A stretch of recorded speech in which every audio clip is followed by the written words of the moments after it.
नमस्कार, स्वागत है आपका स्टार न्यूज में। आपके साथ मैं इस्मत मुजीब। चलिए शुरुआत करते हैं आज की खबरों की। कानपुर में करौली शंकर महादेव गुरुजी स्वयं हजारों भक्तों संग किया ऐतिहासिक तपस्या पदयात्रा।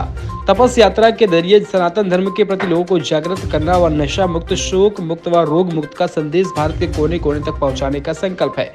करौली सरकार का कानपुर परगवा ग्राम करौली स्थित लवकुश आश्रम के करौली धाम के शंकर महादेव के नाम से विश्व विख्यात गुरु जी संतोष सिंह भदौरिया पिछले 3 वर्षों से अपने दैनिक आध्यात्मिक कार्यों व सनातन धर्म के दिशा में वैदिक रीति रिवाज से देश विदेश के जन कल्याणकारी कार्यक्रमों के तहत देश विदेश में अक्सर चर्चा का विषय बने रहते हैं।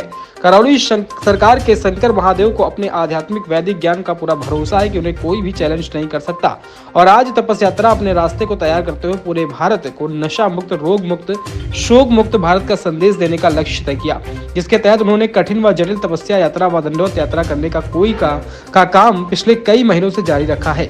इसी संकल्प के तहत अब स्वयं करौली शंकर महादेव अपनी तपस्थली के आसन से उठकर स्वयं लवकुश आश्रम करौली धाम से पैदल चलकर कानपुर के सरसैया घाट तक शोक मुक्त, रोग मुक्त, नशा मुक्त भारत के संकल्प को पदयात्रा करने का बीड़ा उठाया। करौली सरकार के शंकर महादेव ने एक संकल्प उठाया कि भारत एक सनातन देश है जहां सनातन धर्म का प्रचार प्रसार करना हमारे लिए सौभाग्य की बात है। सुबोध चोपड़ा ने तपस्या यात्रा के विषय में बताया कि करौली सरकार से चलकर सरसैया घाट पर यह तपस्या यात्रा समाप्त हुई, जहाँ 8 और 9 की रात में बीच गंगा मैया का विशाल चुन्नी पहनाकर दीपदान करते हुए गंगा की महाआरती की गई और प्रातःकाल परम पूज्य शंकर महादेव गुरु जी द्वारा गंगा आचमन व रुद्राभिषेक का कार्यक्रम हुआ। इस बीच मौजूद वहां हजारों भक्त जलपान और भोजन इत्यादि का भंडारा चला है। गुरु जी भक्तगणों को शुभ आशीर्वाद देकर वापस करौली आश्रम रवाना हो गए।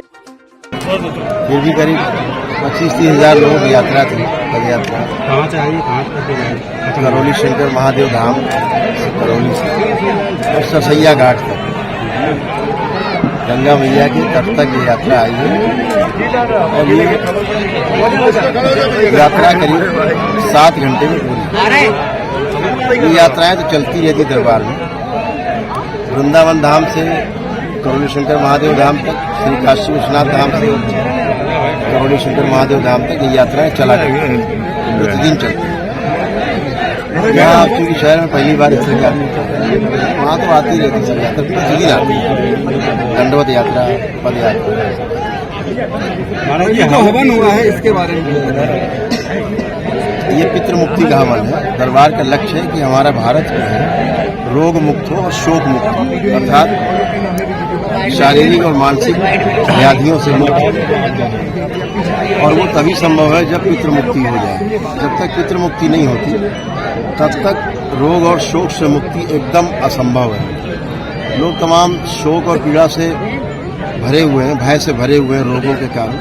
वो शारीरिक रोग हो चाहे मानसिक रोग हो।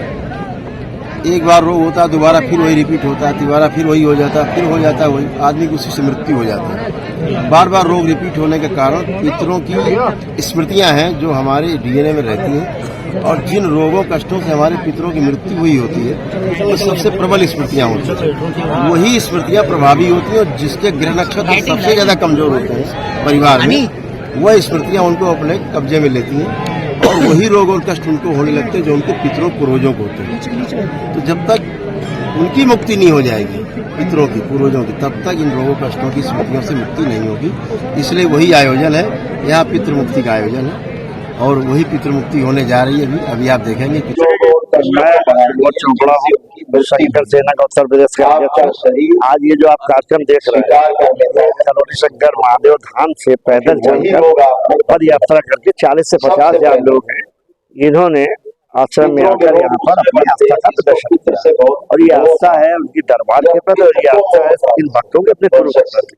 और हमारे जो दरबार का स्लोगन है रोग मुक्त भारत, शोक मुक्त भारत, उसी परिकल्पना के तहत ये कार्यक्रम है और आगे भी ऐसे करते हैं जिससे हमारा भारत रोग मुक्त और शोक मुक्त। ये हमारा कम से कम 40 से 50 कैमरा लगा के देश अपने दुश्मन के लिए ये सनातन की श्रृंखला के लिए ही कार्यक्रम है। हमारा सनातन, हमारा वेद, हमारे वैदिक जो रीति रिवाज है उनको लोग बोलते जा रहे थे, उस परंपरा को जागृत करने के लिए दरबार का ये प्रयास है कि ऐसे कार्यक्रम हो रहे हैं, पहले भी हुए और आगे भी होंगे।